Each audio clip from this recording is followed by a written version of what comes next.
Hello there, and welcome to Science for Sleep, where curiosity gets cozy and science takes the scenic route to slumber. Tonight, we turn our gaze downward and upward and inward towards something so ever-present, so quietly powerful, we almost forget it's there at all. Gravity. It holds the moon in our sky. It pulls teardrops from our eyes. It tucks us into bed each night with a gentle tug toward the earth, the great invisible hand that keeps everything, including you, from drifting away. But what is gravity really? Why does it shape the stars, and also make Toastland butter side down? Before we begin, I'd love to ask, where are you listening from tonight? And if you're lying down already, can you feel the pull of your own body just lightly pressing into the bed beneath you? If this slow journey into the heart of the universe feels like a safe place to rest, or a gentle curiosity to float off with, I'd be ever so grateful if you'd like the video, maybe subscribe, or share this soft space with someone else who could use a quiet corner of wonder. So settle in, let your breath fall into rhythm, because beneath you, above you, around you, the absolute force is always at work. Let's begin. Gravity is everywhere, but you almost never notice it, except when you fall, or drop your phone, or sink into your favourite chair after a long day and feel, for just a moment, as if the world itself is holding you. Not tightly, just enough to let you know you're still here. We don't often think about gravity, and yet we feel it constantly. Every step you take is a slow, gentle negotiation with this silent force. Every blink, every breath, every muscle that lifts or lowers is responding to gravity's steady whisper. But it's not just a physical experience, it's also emotional, symbolic, strange. Think of the language we use. We fall in love. We're weighed down with worry. We feel grounded by routines, or uplifted by laughter. When we're grieving, we say something heavy is sitting on our chest. Isn't it curious how many of our metaphors for emotion, for depth and difficulty and meaning, carry the texture of gravity? It's not just a force, it's a feeling, a presence, a pull, and sometimes gravity can even feel like comfort. Like the sensation of being cradled by your bed at night, the way your body slowly sinks into a mattress, as if sleep is a downward motion, a soft descent into rest. We don't experience gravity as numbers and equations. We experience it as presence, as pressure, as inevitability. It doesn't ask permission, it doesn't argue, it just is. And yet it can feel different in different moments. When you're standing on a mountain, looking out over the world, gravity feels like security, like anchoring. But when you trip or drop something precious, gravity feels unfair, impatient, too fast. When you float in water, gravity's grip loosens, and you feel almost celestial. When you ride a roller coaster, you feel it pulling and lifting and twisting, and suddenly the direction of down becomes a little less trustworthy. Even dreams aren't immune. Have you ever dreamt of falling? That brief, terrifying sensation of plummeting through space, only to wake with a jolt, heart racing, muscles tense, like your body had just remembered that gravity exists. And in other dreams, maybe you floated, weightless, slow, serene, gliding through air like a balloon slipping from a child's hand. In those moments, you weren't just escaping the ground. You were escaping the rules of mass, of motion, of being earthbound. That's the curious thing about gravity. It's so fundamental, so constant, that the absence of it feels almost divine. To be weightless is to be untethered from the everyday. To float, truly float, is a dream we associate with space, with freedom, with impossibility. Even time seems to change under gravity's influence. When you lie down at the end of the day, and the pull of the earth gently overtakes the pace of your thoughts, minutes stretch. The moment before sleep, that liminal zone, feels longer, slower, deeper. It's as if gravity doesn't just pull on your body, it pulls on your mind too. There's something about it that grounds us in more than just the physical sense. It reminds us, softly, constantly, that we belong to a planet, that we are made of the same atoms that fall and roll and orbit. It's strange, isn't it, to realise that you've never actually left gravity. Even astronauts in orbit are still within its grasp. They're falling too, just perpetually sideways. There is no escape from gravity. Not really. Only variations in how we feel it. A child jumping on a trampoline doesn't calculate the force pulling them back down, but they know it.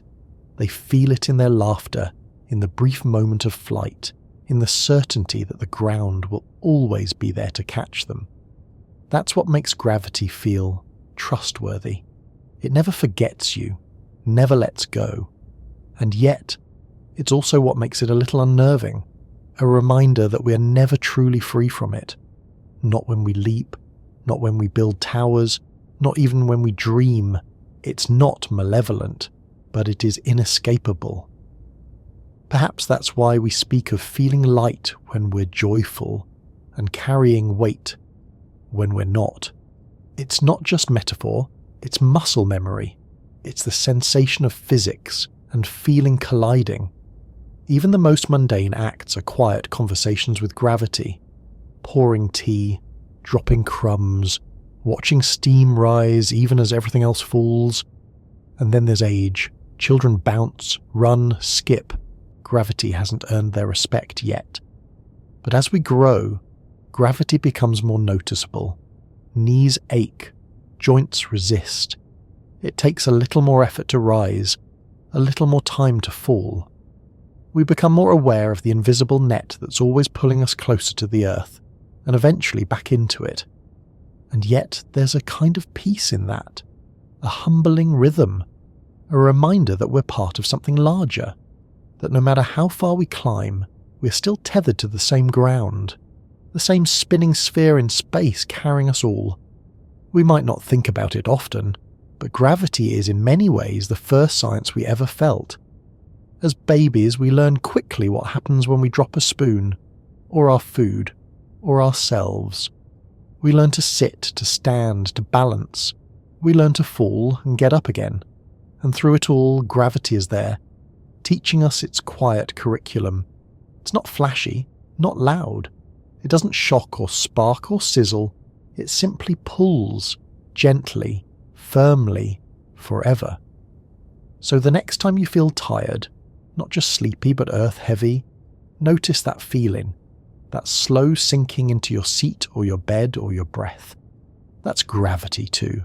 A lullaby, written not in words but in weight, a constant embrace that never wavers. You don't have to understand it yet. We'll get there. For now, just let it hold you. Long before gravity had a name, before equations, before test masses, before Isaac Newton ever sat beneath that fabled apple tree, humans already felt its presence. Not in formulas, but in footsteps. They saw how things fell. They noticed how rain didn't float, how seeds returned to soil, how fire rose and ashes sank. They didn't need to know why. They only needed to live with it. And so, they did. To our ancient ancestors, the world was animated not by forces but by spirits, gods, and unseen wills. Motion itself was often explained through intention, not inertia. If the rock rolled downhill, it wasn't because of gravity. It was because it wanted to be closer to the earth. Or perhaps the earth wanted it closer. In ancient Greek thought, particularly among followers of Aristotle, everything had a natural place. Fire rose to the heavens, earth sank to the centre. Things moved, not because they were pushed or pulled, but because they were seeking balance and trying to return to where they belonged. A rock fell not because of a mysterious force, but because that's what heavy things do. They seek the centre, the heart, the earth. Isn't that poetic in a way? In the Hindu cosmology, the universe cycles through endless rebirths, expansions and contractions, often described as the breathing of Brahma, the creator. And just like breath, everything returns to source, to gravity. Though they never used that word, the pattern was known. The Norse imagined a great cosmic tree, Yggdrasil, stretching across worlds, and beneath it the roots reached down, not just into soil, but into the deep forces that held reality together. The pull between realms, the invisible tension of fate and physics. And in Egyptian mythology, the goddess Nut arched over the sky, her body forming the heavens, while Geb, the god of the earth, lay below. Between them was the world. Gravity, if you squint just a little, was the space between lovers, always reaching, never quite touching. In many Native American traditions, the earth itself is alive, a mother who cradles all things. Her pull isn't just literal, it's spiritual, a connection, not a command, a relationship, not calculation. The idea that the earth draws us inward isn't new, it's ancient, older than writing, maybe older than speech, and in languages across the world this sensation of downwardness has always meant more than just direction. In Japanese, the word omoi can mean both heavy and emotional. In Spanish, peso is both weight and burden. Even in English, we say someone has a heavy heart when they're grieving. We speak of being uplifted when joyful and dragged down when sorrowful. These aren't just figures of speech. They're echoes of a shared physical truth. Gravity, long before it was science, was poetry. And so, humanity did what it always does with mysteries, and we built stories around it. In China, ancient scholars spoke of the concept of qi, a kind of vital force that flowed through all things connecting heaven and earth. Not dissimilar to gravity, or to what gravity would later become, a bridge between above and below. The Mayans, brilliant sky watchers, built temples that aligned with celestial bodies, their architecture grounded not just in stone, but in a profound awareness of movement, pull, rhythm. They mapped not just time, but space, and how space moved around them. And across Africa, in many oral traditions, the ground itself holds memory. Ancestors are not just buried in the earth, they become part of it. Their weight, their presence, never truly gone. Perhaps in a way, gravity becomes inheritance. But for much of history, gravity wasn't questioned. It was simply there, like breath, like sunrise, like sleep. Until one day a curious shift happened. The heavens, once considered separate and sacred, began to feel a little more reachable. The stars weren't just decorations anymore, they were destinations, and people began to wonder what held them in place. In medieval Europe, thinkers like Thomas Aquinas blended Aristotle with Christian theology, describing a divinely ordered cosmos, one in which things fell because it was their duty to return to Earth, the centre of God's creation. But doubt, like an apple, eventually falls. And as the Renaissance dawned, the idea that the Earth was the centre began to wobble. Copernicus suggested the sun was at the heart. Galileo watched moons orbit Jupiter and dared to say, perhaps not everything spins around us. Still, the question lingered. Why does anything orbit anything? Why doesn't the moon just drift away? Enter Isaac Newton. The story, possibly apocryphal but delightful, tells of Newton sitting under an apple tree when a fruit fell and struck him on the head. Whether or not that's true, the apple did become a symbol, not just of curiosity but of connection. Newton proposed that the same force that made the apple fall also held the moon in orbit. That gravity wasn't just an earthly thing, it was a universal one, a rule, not a quirk. And for the first time the invisible became describable.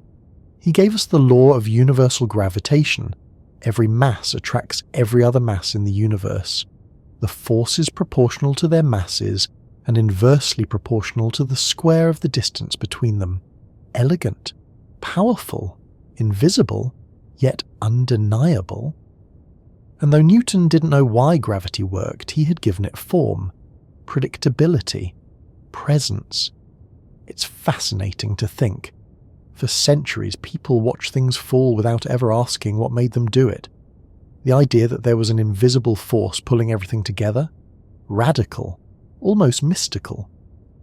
But that's often how science begins, with questions wrapped in wonder, with patterns hidden in plain sight. From there, humanity's understanding began to accelerate, and yet, even as science progressed, gravity stayed in our stories. Romantic poetry spoke of hearts pulled toward one another. Painters depicted falling figures, symbolic of sin or transcendence. Spiritual traditions still bowed to the earth, not just as ground, but as gravity itself, the force that brings us home. Even in fairy tales, when characters fall into other worlds, down rabbit holes, into wardrobes, through trapdoors, gravity is the first step toward transformation, toward something larger. To fall is to begin. And today, gravity is still a story we tell ourselves. In religion, in love, in language. We call important things heavy. We describe moral decisions as weighty. A funeral is a grave matter. Gravity again, hiding in plain sight. Even laughter bends us forward. Joy has its own pull. And perhaps most beautifully, every human on Earth, every single one, feels gravity exactly the same. No matter who you are, no matter where you live, the force that holds you to the ground holds everyone. A perfect equality, a shared sensation, no border, no bias, just pull. And what of outer space? Our imagination has always drifted skyward, toward flight, orbit, escape. But even then, gravity tags along. The moon with its gentle tug, Mars with its subtle shift. Black holes, with gravity so fierce even light cannot leave. And still we dream. We dream of floating, of rising, of leaving gravity behind, even as we know we never really can. Because even in space, we're still inside a cosmic embrace. Gravity doesn't end, it only softens. And maybe that's why, across all cultures and times, people have always looked up. Not to escape the Earth, but to understand it, to feel the stretch of that invisible tether, to know that we are connected, not just by soil and sky, but by force, by a pull as ancient as time. You don't need to know the math, you don't need to memorize the law.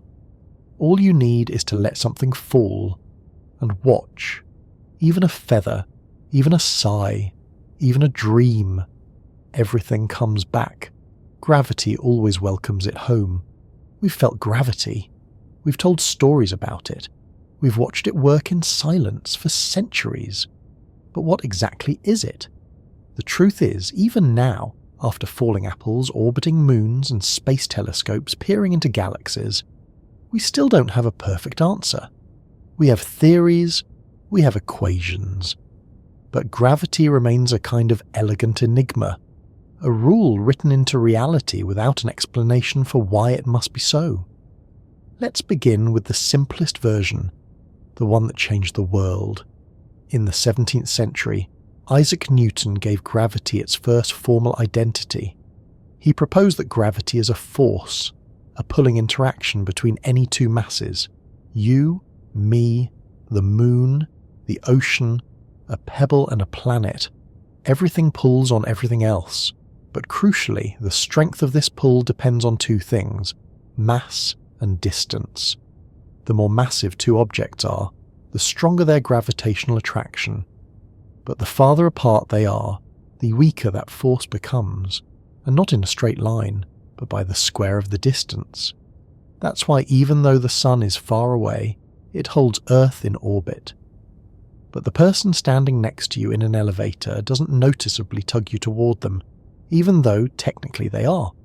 Newton's law of universal gravitation could predict the motion of planets, the paths of comets, the tides, the falling of cannonballs. It was revolutionary, a true turning point. Suddenly the same force that pulled your coffee mug off the table was also guiding the stars. That's a little mind-bending, isn't it?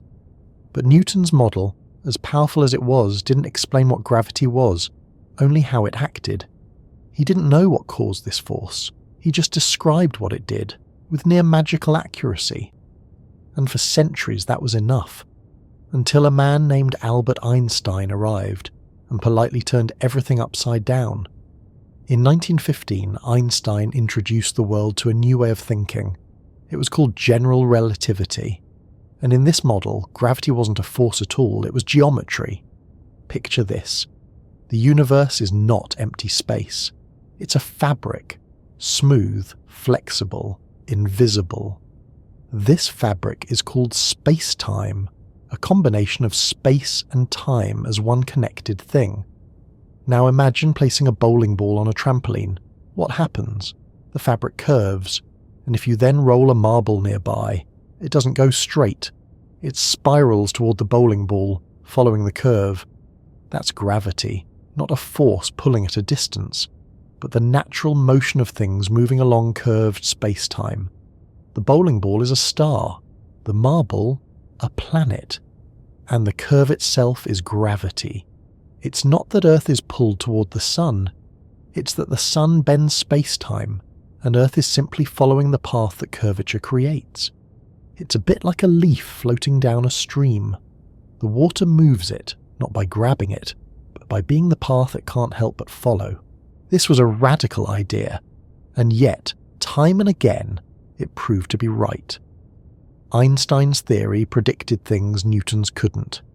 The precise orbit of Mercury, the bending of light around massive objects, even the slowing of time near strong gravitational fields. Yes, gravity affects time too. It pulls not only on matter, but on the very pace of reality. We'll return to that later. But for now, think of it this way. In Newton's world, gravity is a pull. In Einstein's, it's a path. A dance between mass and motion. A curve in the stage, not a hand dragging the actors. And while this model is strange, almost poetic, it has stood the test of time. Einstein's equations guide GPS satellites, predict black holes, explain gravitational waves rippling through the cosmos like echoes from cosmic collisions. But even Einstein didn't answer everything, because at the very smallest scales, the realm of atoms and particles, things start to get fuzzy. And gravity doesn't quite fit. Welcome to the strange, humming world of quantum physics. In quantum mechanics, particles don't behave like tiny billiard balls. They act more like clouds of possibility, probabilities, waves of maybe. And here, gravity becomes a puzzle. See, the other fundamental forces, electromagnetism, the strong and weak nuclear forces, all have corresponding particles. But gravity, we haven't found one. Physicists think there may be a particle called the graviton, a tiny messenger of gravitational interaction. But we've never seen it, never measured it. And gravity's absurd weakness compared to other forces makes it notoriously hard to study at quantum scales. It's like trying to hear a whisper during a thunderstorm. So we live in this curious tension. At large scales, stars, galaxies, black holes, gravity is king. But at small scales, quarks, electrons, photons, it becomes uncertain.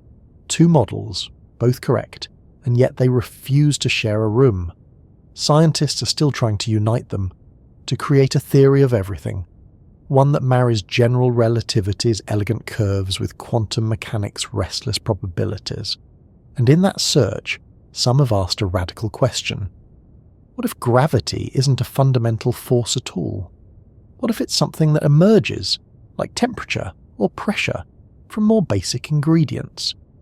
In this view, gravity is not the base of reality, but a side effect, a pattern, a shadow of deeper laws we haven't yet fully understood. Strange, isn't it?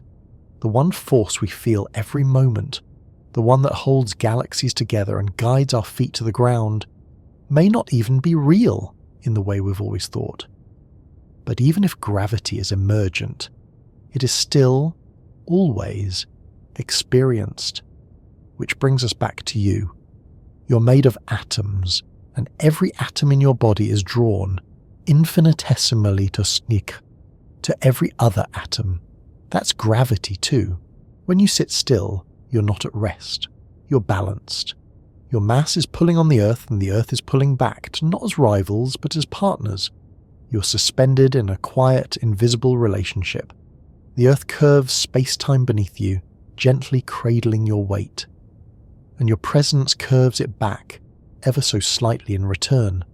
There is no such thing as empty space. Wherever mass exists, gravity follows. And where gravity goes, so does the shape of everything. Gravity may be subtle, but its effects are anything but small. It governs the oceans, sculpting tides that rise and fall like the Earth itself is breathing. It carves rivers through rock. It presses mountains into form. It ignites the hearts of stars. In truth, gravity is the great sculptor of the cosmos. Every galaxy you've ever seen in a photograph, every whirling spiral or glowing core holds together only because gravity insists it does. Left to their own inertia, stars would drift apart, planets would wander, the sky would dissolve into static. But gravity, slow, patient gravity, gathers things. It doesn't force, it invites. It draws dust into clumps, clumps into spheres, spheres into planets. And when enough mass accumulates in one place, the pressure grows fierce, atoms collapse, temperatures soar, and a star is born. Fusion begins, light escapes, and somewhere, very far away, perhaps on a blue and white planet, a living thing opens its eyes and looks up at the sky. It's strange to think that you, lying quietly now with this voice in your ear, are made from the leftovers of that same process. Stardust, drawn together again by gravity, a recycled miracle. But gravity isn't always gentle. Sometimes it presses too tightly. When a star exhausts its fuel and no more fusion can push outward, gravity takes over, completely, unstoppably. And the result? A black hole. A place where space-time curves so steeply, so suddenly, that not even light can escape. We say hole, but that word is too tidy. Black holes are not holes, they are traps, silent prisons of geometry. Objects drawn in do not crash against a surface. They simply cross a threshold, the event horizon, and vanish from view. To an outside observer, time near a black hole slows almost to a stop. A clock falling in would appear to tick more and more slowly, until finally it seems frozen, hovering just above the edge.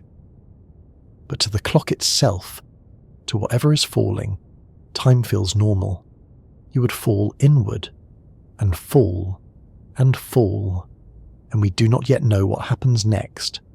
At the centre, our equations collapse. They spit out infinities, a place called the singularity, where gravity becomes so dense, so focused that the very shape of reality fails. Some say that within the laws of physics break.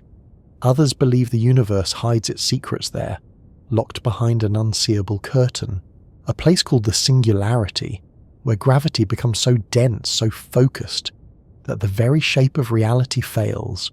Some say that within, the laws of physics break. Others believe the universe hides its secrets there, locked behind an unseeable curtain. Whatever truth waits at the core of a black hole, we can't yet touch it. Not with telescopes, not with equations, not with dreams, but we can listen. In 2015, scientists at the LIGO Observatory heard something astonishing. 2 black holes had collided over 1 billion light-years away, and in their final moments, spiraling, merging, warping the fabric of space-time, they sent out a ripple, not light, not sound, a gravitational wave. It passed through Earth like a silent shiver. It stretched space by less than the width of a proton, but our instruments noticed.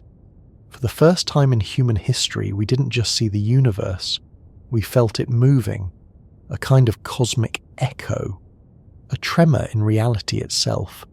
And that's the thing about gravity. It's not static. It doesn't just hold, it moves. When massive objects accelerate, they generate these ripples, like stones in a pond, but across the fabric of space itself. And because gravity is so weak compared to other forces, it takes monumental events, black holes crashing into each other, neutron stars colliding, to make even the faintest ripple. But those ripples travel across the universe undisturbed, unhindered. They don't scatter, they don't fade. They carry with them the pure memory of motion. They are not waves in space. They are waves of space. And here's something even stranger. If gravity stretches and squeezes space, then time stretches and squeezes too. This isn't just theoretical. Right now, as you lie there, your head is slightly farther from the centre of the Earth than your feet. That means time is moving ever so slightly faster for your head than your toes. It's a difference of nanoseconds. But it's real. Einstein's theory says that gravity bends not just the path of light, but the passage of time.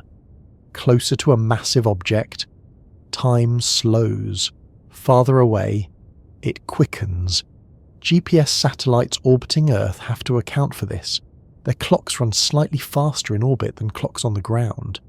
If we didn't correct for it, your phone's map would drift miles off course within minutes, and it gets even weirder near more extreme masses.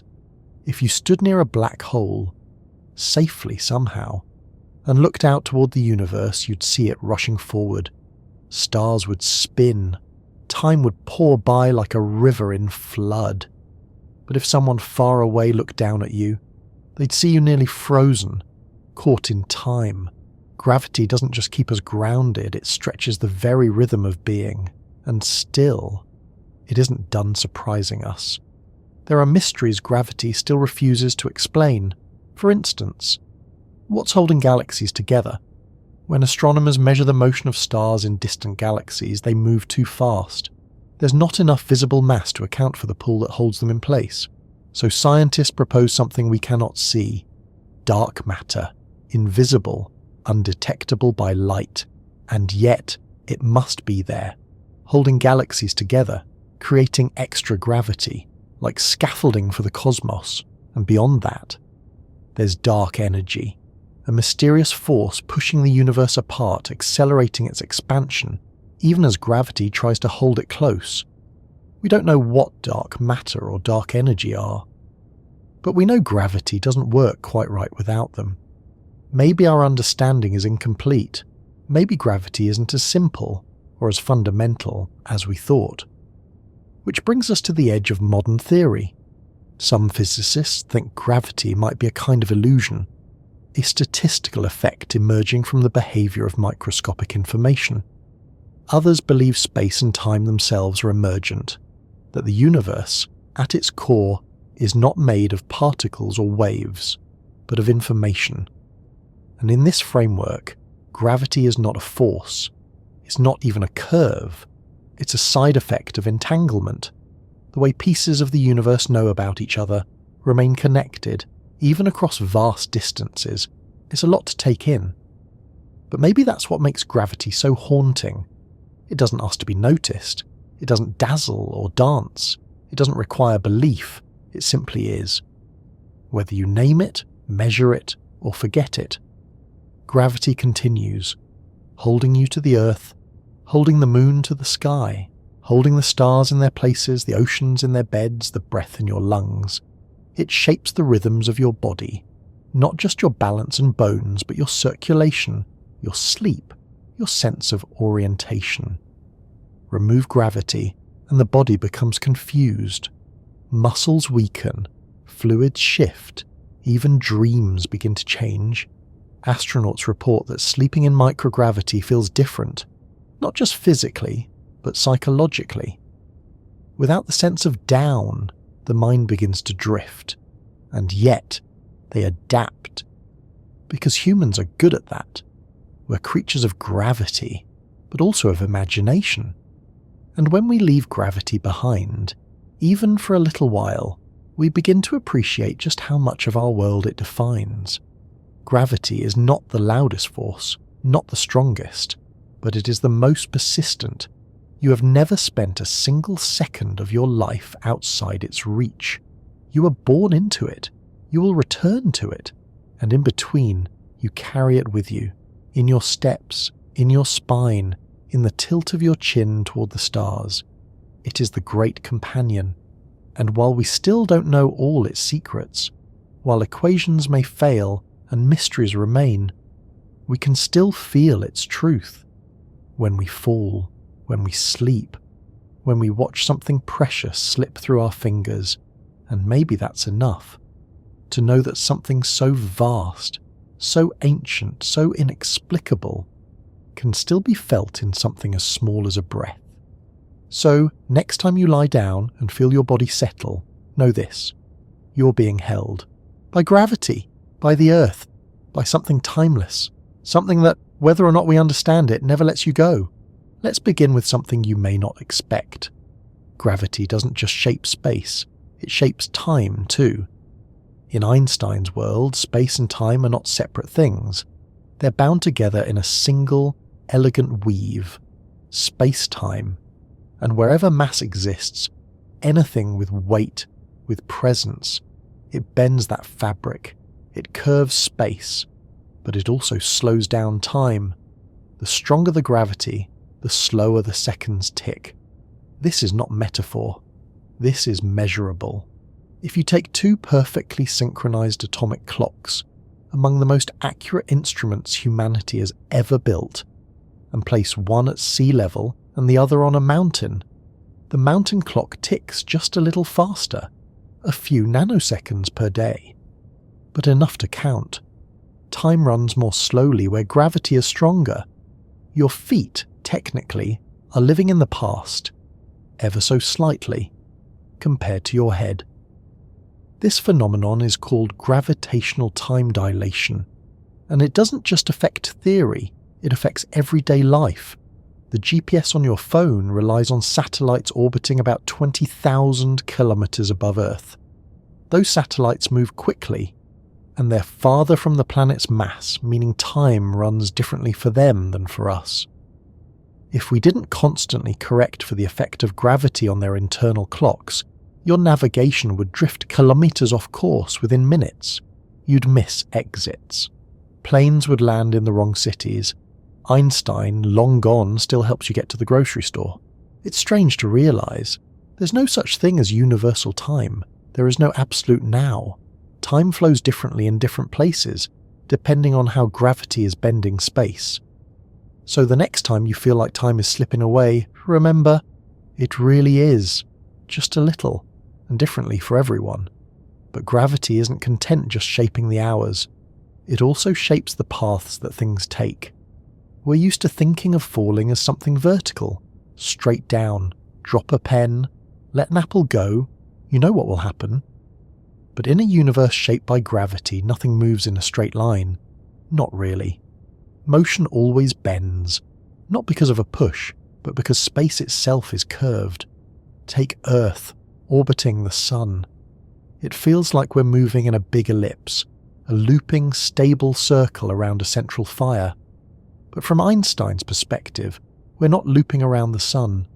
We're moving straight ahead, in a curved space. Imagine rolling a marble around the inside of a bowl. It never decides to turn. The surface beneath it bends and the marble simply follows. That's how planets orbit stars. They fall forever.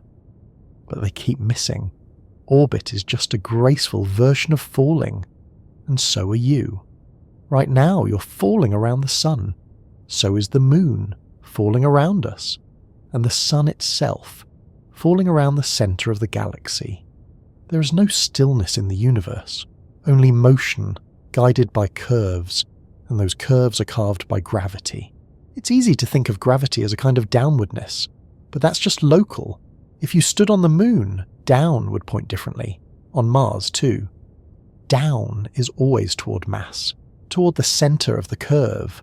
Gravity doesn't say this way, it says come closer. And this closeness, it has a speed limit. Gravity moves at the speed of light. If the sun were to vanish, not explode, not dim, but disappear, we wouldn't know instantly. For about 8 minutes, Earth would keep orbiting the point where the sun used to be. Only then would the absence arrive. both as darkness and as silence from the gravitational field. This tells us something profound. Gravity doesn't act instantly. It moves, it has waves, it travels, and it means space isn't static. It's active, responsive, almost alive. This also explains why the universe has structure. If gravity were instant, galaxies might not have formed the way they did. The cosmos would look different. But gravity takes time, and in that delay, beauty emerges.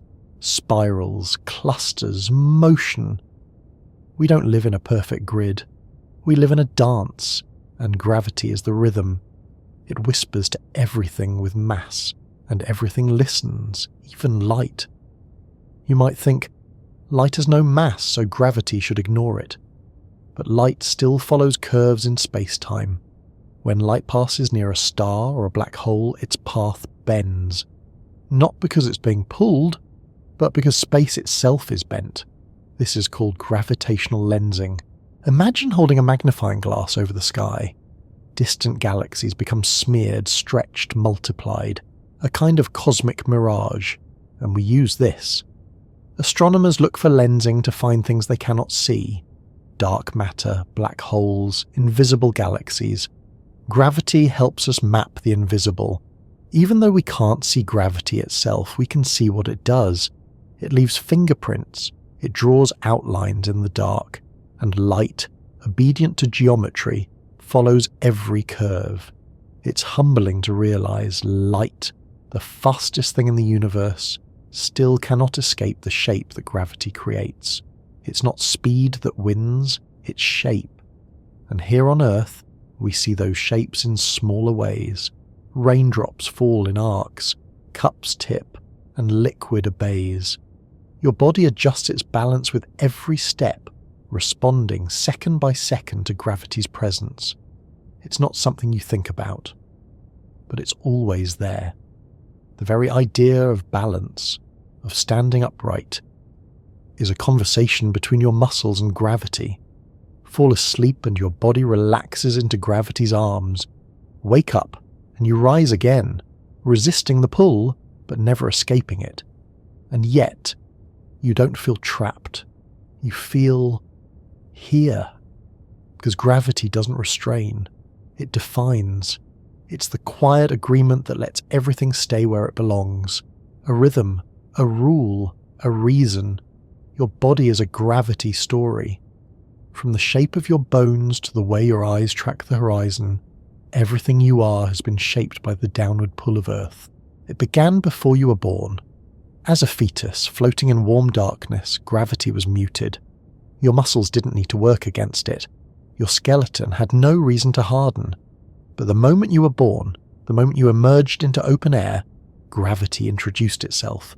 Quietly, firmly, permanently. From then on, every heartbeat would pump upward against its pull.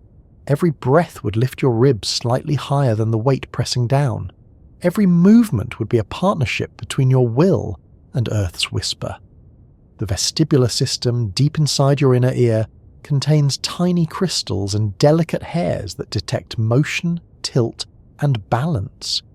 It's your internal level, your gravitational compass. Stand up too fast? Gravity reminds you with a rush of dizziness. Lose your footing. Gravity doesn't wait. Even when you close your eyes, your body still knows which way is down. Without gravity, that system goes quiet. Astronauts in orbit often report balance disturbances, disorientation, even nausea. Not because they're sick, but because their bodies are confused. Up and down lose meaning. Longer term, gravity's absence becomes more severe. Muscles weaken, especially those used to fighting gravity every day. Calves, thighs, back, core. Bones lose density. Without constant loading from Earth's pull, the body stops reinforcing its frame. It adapts to weightlessness, and in doing so forgets the world it came from.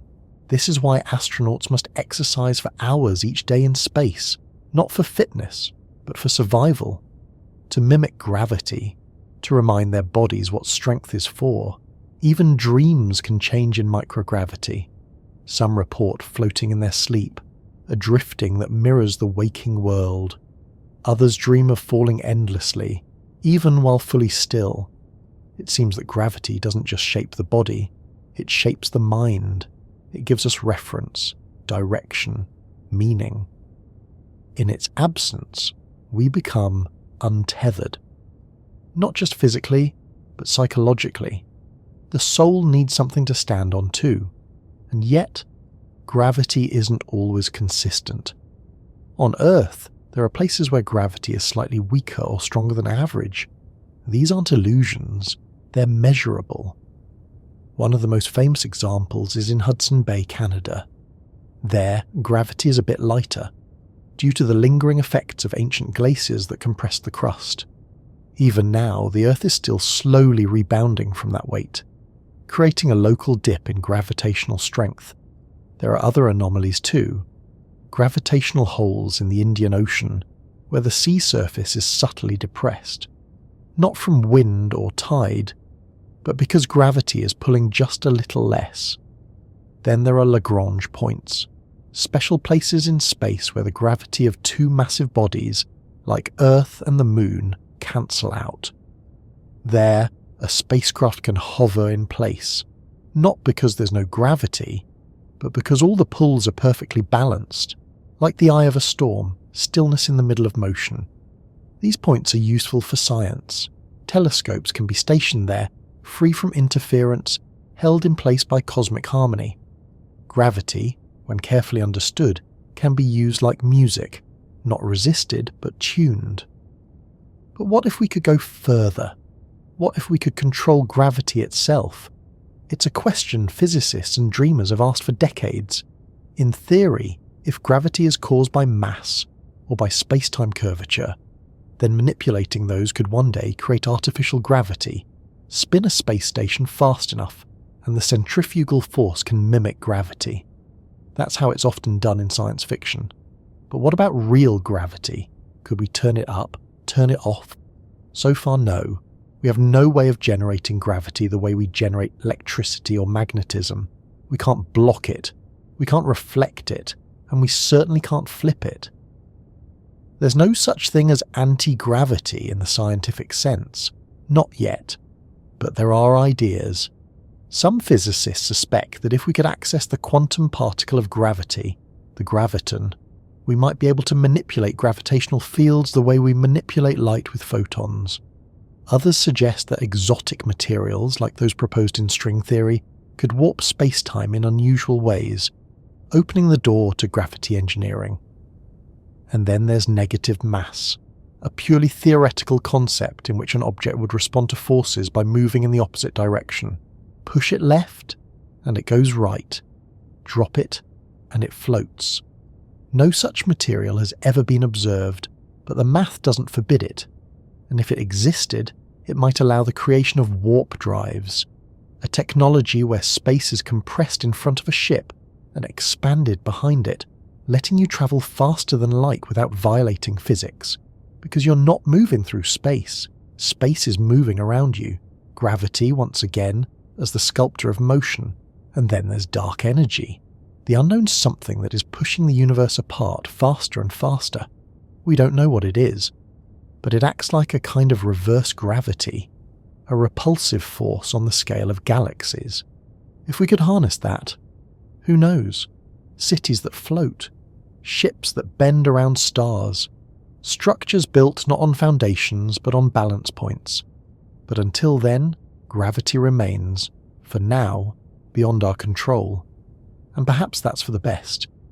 Maybe it's good that something so powerful remains untouched, a constant we must adapt to rather than command, a reminder that we are not the masters of all things, that there are still forces older than fire, older than speech, older than memory, holding us gently in place.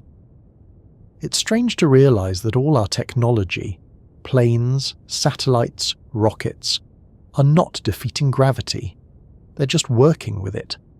Even a bird flapping its wings is not escaping gravity. It's negotiating, it lifts.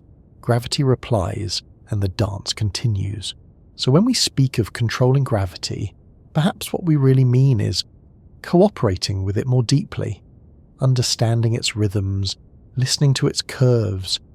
We live in a gravity-shaped world, but not a gravity-bound one. We still leap, we still reach, and sometimes we fall. But even falling is a kind of grace, because to fall is to be held. Even now as you rest, gravity is cradling you, not tightly, not harshly, just enough to let you know that you belong here, to this place, to this weight, to this planet wrapped in curves. And though we may someday learn to bend it, to rise without wings, to build without stone, we'll never forget the first force we ever felt, the one that welcomed us the moment we opened our eyes, the one that says, softly, endlessly, "I've got you." Long before gravity had a name, we lived inside it. It held us before we could speak. It shaped the fall of fruit, the arc of a spear, the bend in a tree's trunk leaning into the wind. We felt it in our bones before we had words in our mouths. And so, like all great mysteries, gravity first entered our minds not through equations, but through stories. In ancient times, people didn't speak of mass or motion or curvature. They spoke of balance, of direction, of divine order. To the Greeks, the heavens moved in perfect circles, not because of force, but because it was natural, sacred. Celestial spheres turned because they were made to. The earth sat still at the centre, solid and unmoving, while the sun and planets danced around it like obedient children. Aristotle, the towering thinker of his time, believed all elements sought their natural place. Fire rose, earth sank, heavy things fell, not because they were pulled, but because that's what they were meant to do. He didn't need a reason. The pattern was enough. In India, Vedic texts describe the motion of celestial bodies as part of a rhythmic cosmic cycle, a universe born, expanded, collapsed, and reborn again. In China, the concept of qi described an energy flow between heaven and earth, connecting all things. Gravity, even when unnamed, was already part of the fabric of human imagination. But storytelling wasn't the only tool. Across the ancient world, people watched the skies with disciplined eyes. Babylonians tracked the movement of Venus. Mayans built temples in alignment with solar shadows. Egyptians used the rising of Sirius to mark the flooding of the Nile. Gravity and light dancing together to set the rhythms of a civilization. These were not accidental observations. They were acts of reverence. To understand motion was to understand the will of the cosmos. Still, the idea that something invisible could reach across distance and pull. That idea hadn't yet arrived. It would take a few more centuries, and a few more questions. One of those questions: why does the moon not fall? The moon, after all, is always overhead, always circling. Why doesn't it drop from the sky? The same question could be asked of the planets. What holds them in orbit? The ancient Greeks had no answer, but they laid the groundwork. Ptolemy's model of the universe, though flawed, was detailed and predictive. It lasted for 1400 years, a testament to its elegance and to how long ideas can hold sway when left unquestioned. Then came Copernicus in the 16th century. He gently moved the Earth from the centre of everything and placed the sun there instead. A quiet revolution. But orbit still didn't make perfect sense.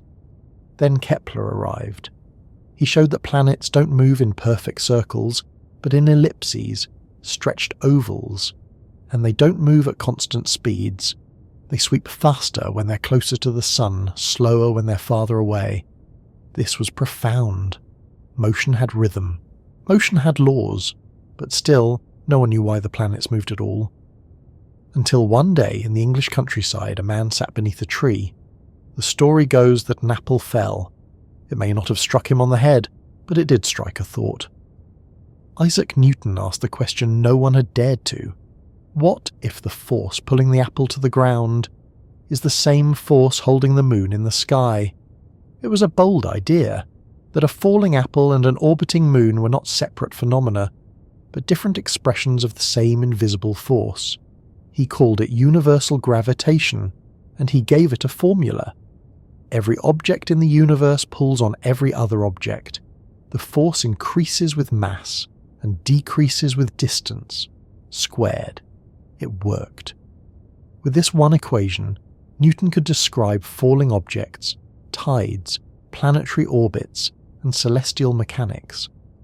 The heavens and the earth were no longer separate realms. They were part of a single, unified system. It was one of the most important scientific moments in history, and for centuries, Newton's gravity reigned. It launched the Age of Enlightenment. It fueled the Industrial Revolution. It helped us build railways, cannons, bridges, and calendars. Clocks became more precise, maps more accurate. Science, now armed with equations, could predict. But Newton's gravity, brilliant though it was, had a limit. It described what gravity does, but not how it does it. He imagined it as a force that acted at a distance, instantly, across empty space. But that always felt incomplete. After all, how could something pull without touching? That unease lingered. Then, in the early 20th century, a young patent clerk named Albert Einstein dared to look again, and what he saw changed everything. Einstein imagined the universe not as a vast emptiness filled with forces, but as a woven fabric, space-time. He realized that mass doesn't emit a pulling force, it bends space itself, and that bend is what other objects follow. Planets orbit because space tells them how to move, and mass tells space how to curve. Gravity was no longer a force, it was the shape of reality. He called this insight general relativity, and it redefined physics forever. Suddenly strange things became possible. Time would run slower in stronger gravity. Light would bend around stars, and in extreme cases gravity could be so intense that not even light could escape. Einstein predicted black holes, long before we ever saw one. He also predicted gravitational waves, ripples in space-time from cataclysmic events. At the time, these ideas were considered speculative, elegant but untested. But over the years, experiment after experiment confirmed them. Light does bend, clocks do slow down. And in 2015, scientists finally heard those gravitational waves, just as Einstein said they would. It's been over a century since Einstein reshaped gravity, and we still use both models. Newton's laws are still used to send rockets to space, because they're simpler and accurate enough for most practical purposes. Einstein's are used when precision is essential, or when the extremes of mass, speed, or distance come into play. But even Einstein's theory is not the end of the road. Gravity still resists full understanding. We can't yet combine it with quantum mechanics, the theory that governs the tiny, jittery world of atoms and particles. In that quantum world, forces are carried by particles, but gravity's carrier, the hypothetical graviton, remains elusive. We've never seen it. We don't know if it exists. Some scientists believe gravity isn't a fundamental force at all, but a consequence of other processes, an emergent property, a kind of thermodynamic artifact. Others are exploring radical new ideas, that gravity might be entanglement, or information, or geometry itself. The history of gravity isn't finished, it's still unfolding. But what's remarkable is this: from myth to math, from falling apples to rippling space-time, our understanding of gravity has grown not in straight lines, but in curves, just like the paths gravity creates. Each new insight didn't erase the old, it expanded it, deepened it. We began with stories, then we added structure, and now we seek meaning again, this time armed with telescopes and particle colliders and equations written across chalkboards like spells. But even now, with all our satellites and sensors, the feeling remains the same. We look up, we wonder, we fall, and something catches us. Always. The invisible hand beneath every step, every orbit, every breath. We don't yet know exactly what gravity is. But we do know this: it has been with us from the beginning, and it will be with us to the end. What if gravity isn't a force but a question? You felt it your whole life. It shaped your body, your sleep, your steps. It held you the moment you were born. It will hold you when you die. But have you ever stopped to wonder, what does it mean? We treat gravity like a law, like a constant. But laws are made to be interpreted, and gravity, for all its consistency, leaves room for something more, something strange, something beautiful, something not entirely explainable. Let's start with this.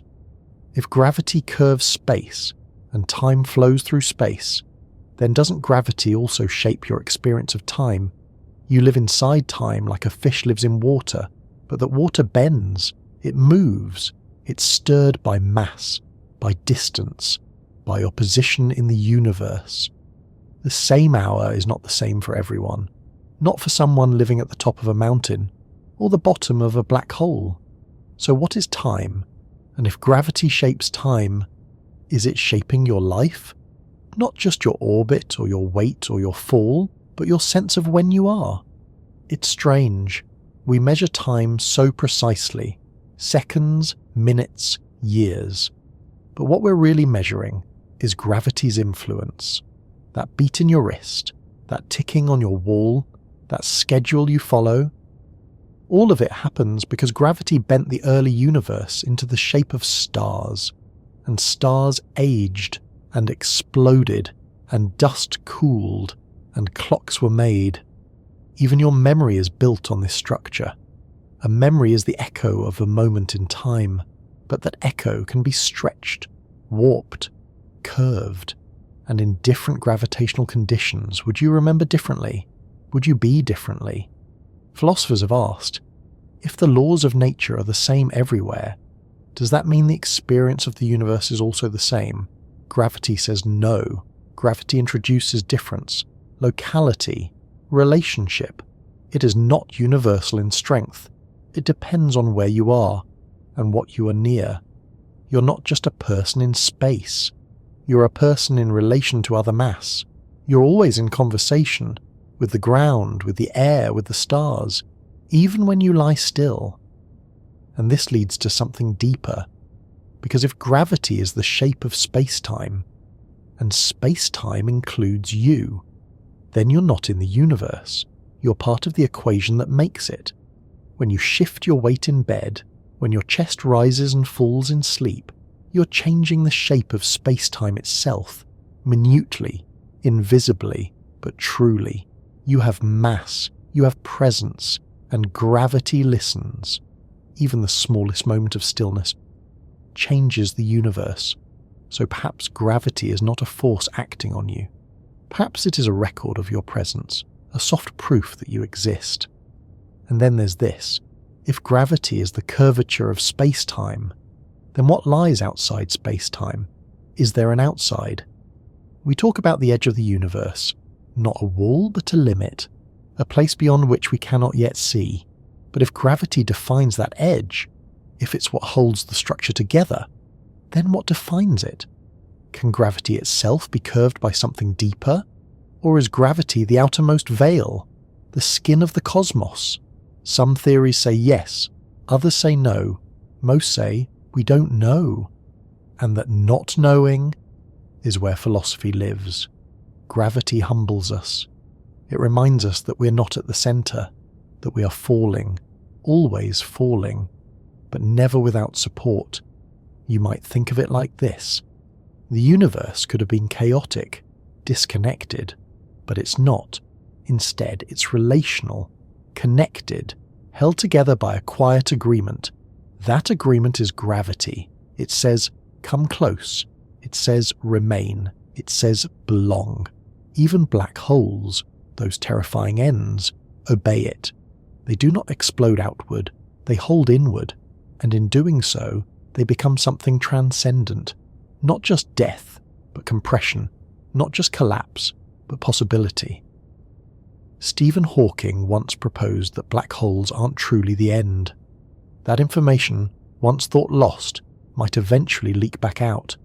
That even in the deepest shadow, something remains. And if that's true, then gravity is not just about falling, it's about remembering.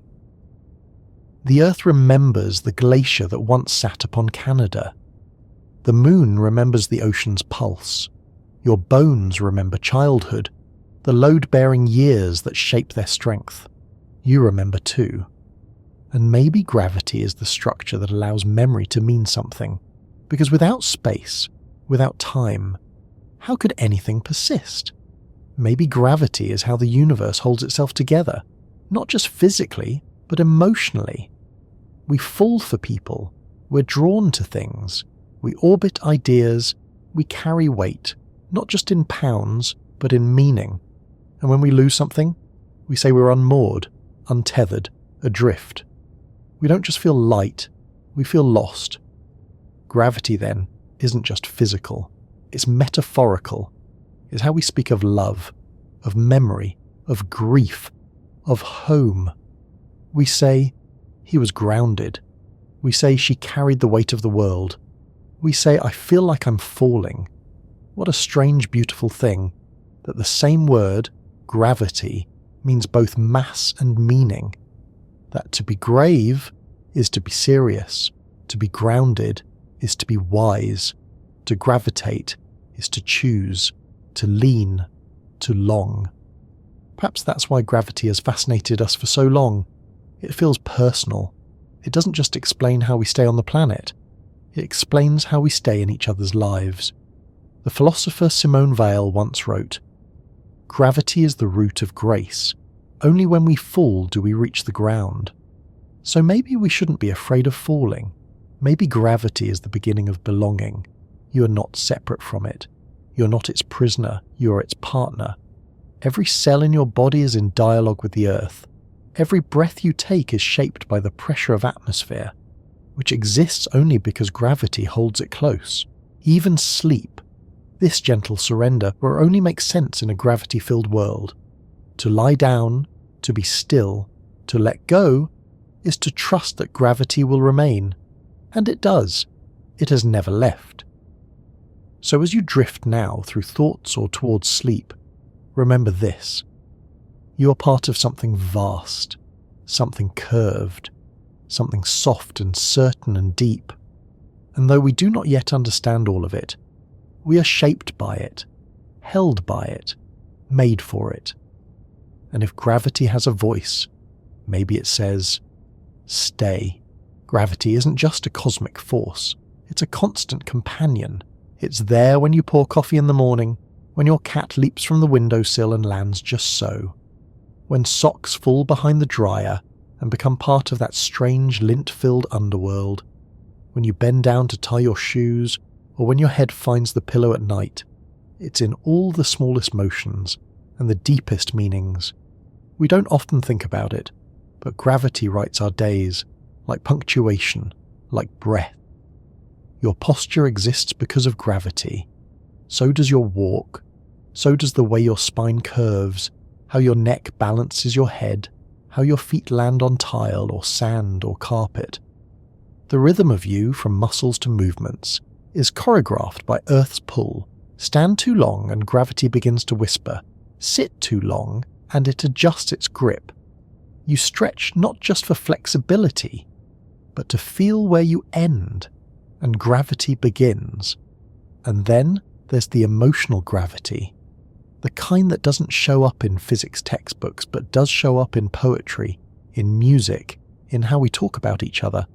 A heavy heart, a weighted silence, being drawn to someone, falling in love.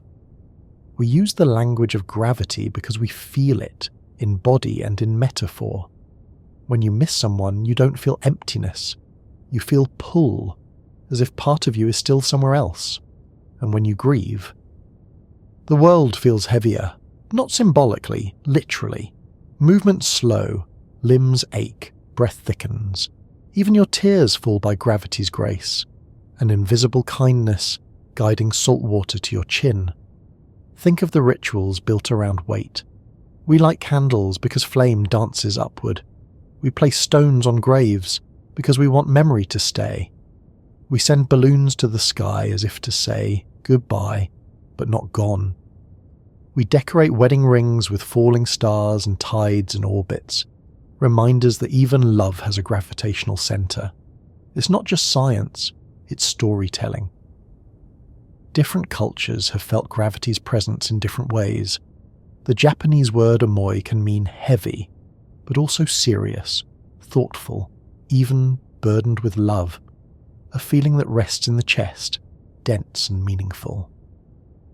In some African traditions, ancestors are said to walk heavily in dreams, their footsteps pressing through dimensions, a reminder that memory has mass. In the Andes, some indigenous languages describe time not as something you walk into, but something you carry behind you. Again, the image of weight, of pull, of being tethered to a past that still affects your stride. Even our religions reflect gravity, the gesture of kneeling, the bowed head, the lowering of the body to signal reverence. Not because height is bad, but because closeness to the earth is humility. To feel small is to feel accurate, to let go of ego and return to the pull that shapes us all. Monasteries are often built on hills, not to be high, but to require climbing, to feel gravity in the legs, the lungs, the will, spiritual growth through physical effort. And let's not forget children. Watch a toddler discover gravity for the first time. They drop a spoon, it falls, they laugh, they do it again, not because they're being naughty, but because they're testing the rules. What happens when I let go? And the answer, always gently, faithfully, is it returns to the ground. The earth welcomes it back. In a way, gravity teaches us reliability. It's the first law we learn before we even speak, and it stays with us.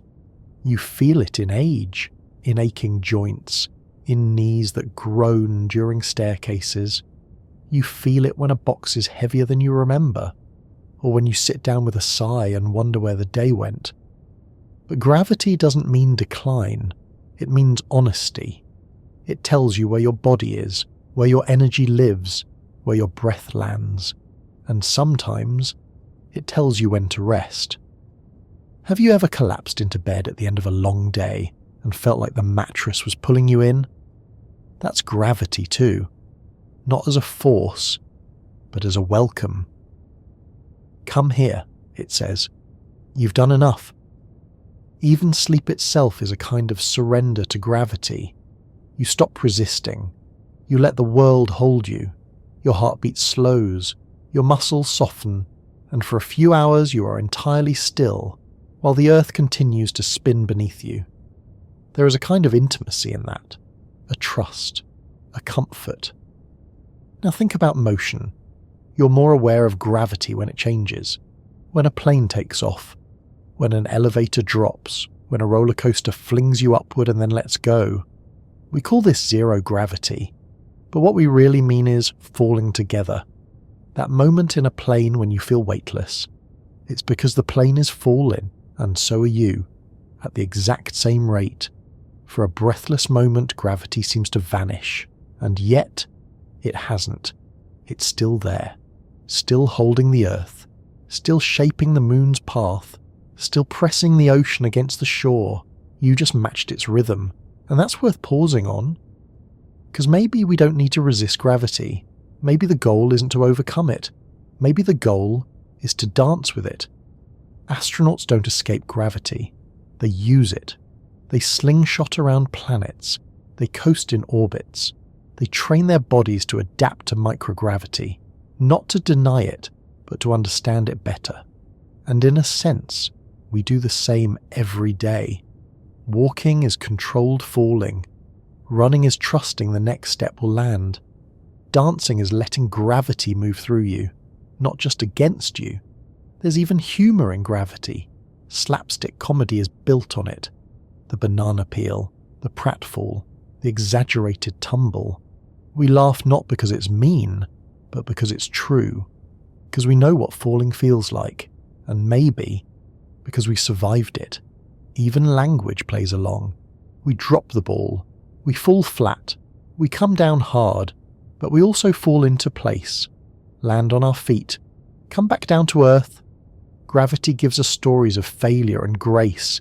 It gives us drama and forgiveness. And so, even in the ordinary, maybe especially in the ordinary, gravity shows up. In spoons, in stumbles, in sleepy sighs, in the way you lean against the doorframe when you're tired, in the way your mug tilts toward your mouth, in the moment you hug someone and both your weights combine into one shared center. That's gravity too, the gentlest kind. Not a fall, not a force, just a quiet agreement to stay close, to remain, to be here, to be held. What if gravity could be reversed, not cancelled, not escaped, but truly inverted? Up becomes down, down becomes up. Raindrops fall skyward, oceans drift like clouds, trees dangle roots to the heavens, their branches buried underground. Would we feel free or completely unmoored? What if gravity had moods? Some days heavy and insistent, other days light and forgetful. Would laughter come easier on the light days? Would sorrow sink deeper on the heavy ones? What if gravity didn't apply to memory? You wake up and a thought floats above your head, a childhood moment, a lost face, the smell of old paper, drifting just beyond reach. You try to grab it, but it rises. You lie still, and it gently returns. Dream logic. But let's step further.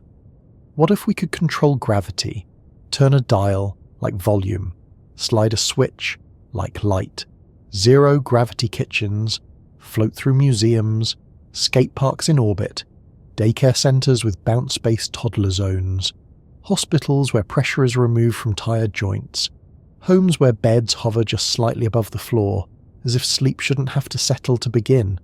Would cities float? Would crime look different if gravity could be turned off in an escape? Would we still bury the dead? Or would we release them skyward like seeds into orbit? And what about time? If gravity bends time, what happens in a place with no gravity? Is time straighter? Does it flow more freely? Or does it ripple like loose fabric in the wind? What if you stood on the edge of a black hole, just close enough to feel the pull, but far enough to survive, and watch the universe accelerate before your eyes?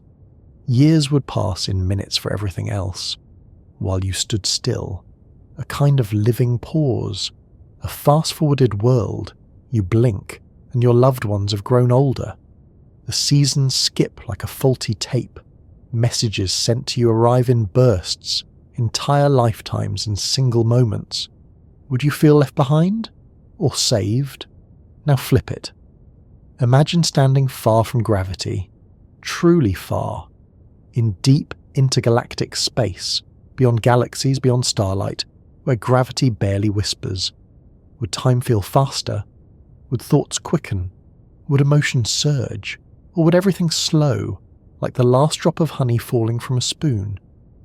Some scientists wonder if there's a maximum strength to gravity, a point at which the curve becomes a fold, and the fold becomes a doorway. What if you found one? A fold in space-time, not just a black hole, but something older, a place where gravity has knotted itself so tightly that even geometry gives up.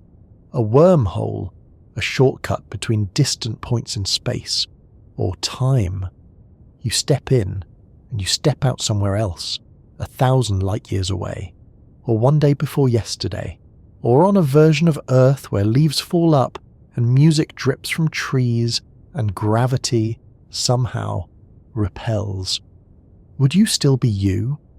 What if gravity has layers? A shallow one for our bodies, a deeper one for our minds, and a secret one for our stories, where ideas sink or float depending on how much they matter. A truth with gravity feels heavy, a lie with no weight feels forgettable, and maybe that's how the universe sorts what to keep. The way sediment settles, the way light things drift away. Or perhaps, and here's the strangest what if of all, perhaps gravity isn't a feature of the universe, but a choice the universe made. Imagine the Big Bang, that first moment. All possibilities open. What kind of cosmos shall I become? And gravity, gentle, loyal, invisible, steps forward and says, I'll hold it together. What if, without gravity, the universe would have been lonely? No stars, no planets, just scattered energy, expanding forever without meaning. But with gravity, things come together, collide, bond, warm, evolve. Maybe gravity is the universe's way of seeking company. And maybe that's why we seek company too. You feel it when two people lean toward each other, not touching, not yet, but drawn. That unspoken moment when presence pulls. Some people call it chemistry, but it might as well be gravity. Or picture this. You meet a version of yourself in another universe. Same DNA, same memories. But they grew up on a world with stronger gravity. Their body is sturdier, their pace is slower. They laugh with their whole chest because breath is work there, and joy must be earned. And you, from your softer world, seem quick, agile, untethered. Would you envy their strength? Would they envy your lightness? Or would you simply sit, suspended in a moment neither of you quite understands, and marvel at how the same laws shaped you both differently? And now, let's go smaller.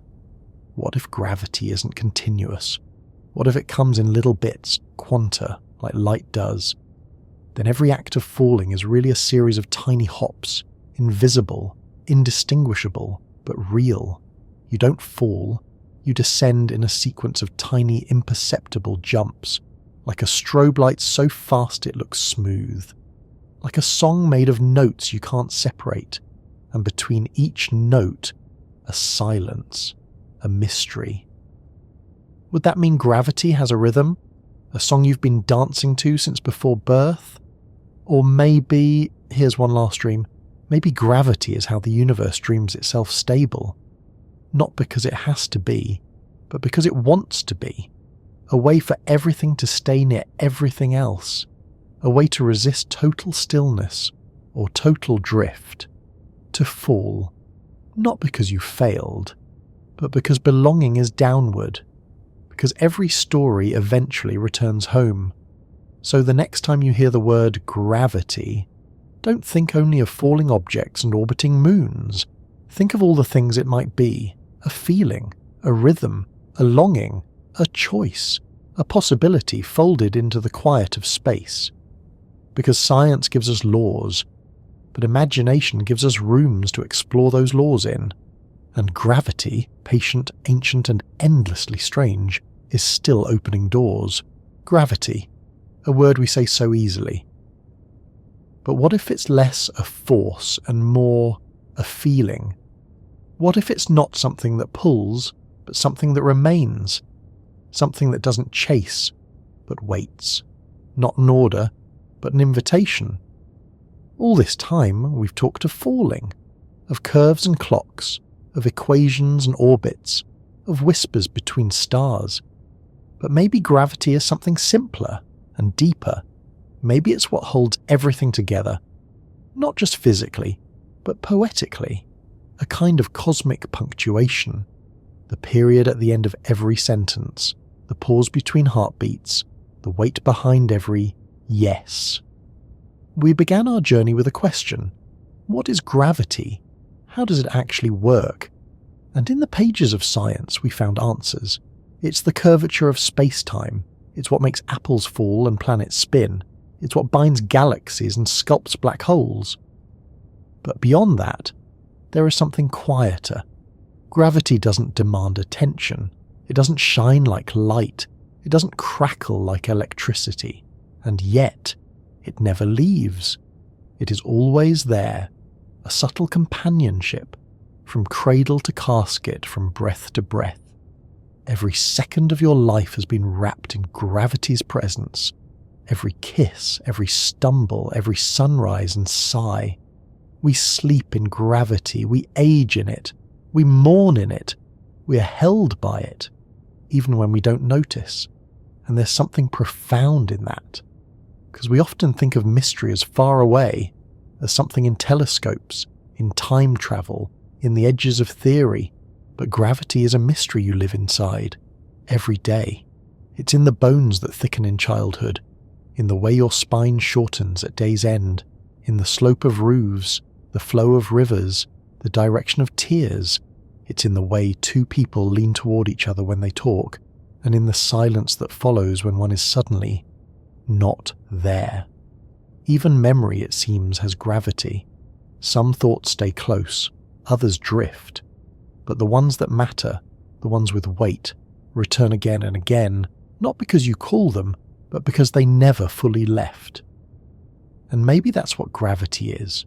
Not a force, not a pull, but a memory the universe has of itself, a desire not to fly apart, a longing for union, and maybe you too carry that same longing to stay, to connect, to mean something, to belong. Let's go back to the apple, the one that fell centuries ago in Newton's garden.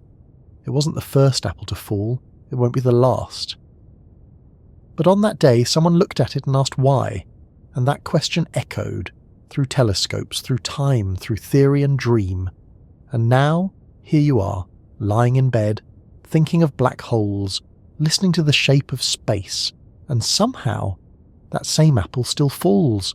Every time you let go of something, every time you drift into sleep, every time your breath rises, then returns to your chest, the same law, the same lullaby. So, maybe gravity isn't just a topic, maybe it's a mirror. It shows us who we are, what we carry, what we're connected to. Because even though you are one person, in one room, on one small planet, you're not alone, you're linked. To stars, to moons, to ancient glaciers, to unborn galaxies, all of it, held in the same invisible embrace. And what could be more comforting than that?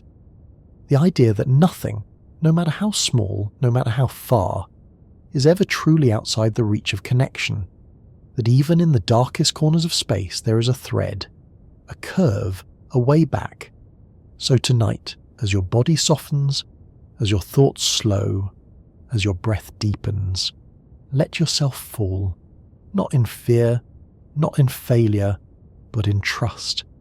Let gravity be not what pulls you, but what welcomes you. Let your pillow be a planet. Let your blanket be a gentle atmosphere. Let your dreams be satellites turning slow above a calm earth. And if you wake in the night, unsure where you are, remember, you are here, on a world that spins, in a galaxy that swirls, inside a universe that bends gently around you, like arms. So, where are you now? Still with me? Still falling? Still thinking about apples and stars?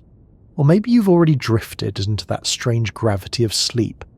If so, then let this moment simply pass through you, a soft breath at the edge of dreaming. And if you're still here, eyes heavy, thoughts slower, then know this. You've travelled. From the inside of an atom to the outside of a black hole. From myth and memory to mathematics and moons. From the ancient tug of the earth to the imagined curves of far-off galaxies. And through it all, you were held. By gravity, yes, but also by story, by attention, by the quiet presence of wonder. You didn't need equations to feel it. You just needed time and stillness. Thank you for sharing both. If this gave you peace, if it stirred something soft and thoughtful in you, feel free to like, to subscribe, or to simply come back when you need the quiet again. Science for Sleep is here, for minds that wander and bodies that rest. So now, close your eyes if they're not already closed. Let your weight sink a little deeper. Let the curve of the earth hold you. You're exactly where you need to be. Sleep well, fellow traveller, wherever and whenever you are. Good night.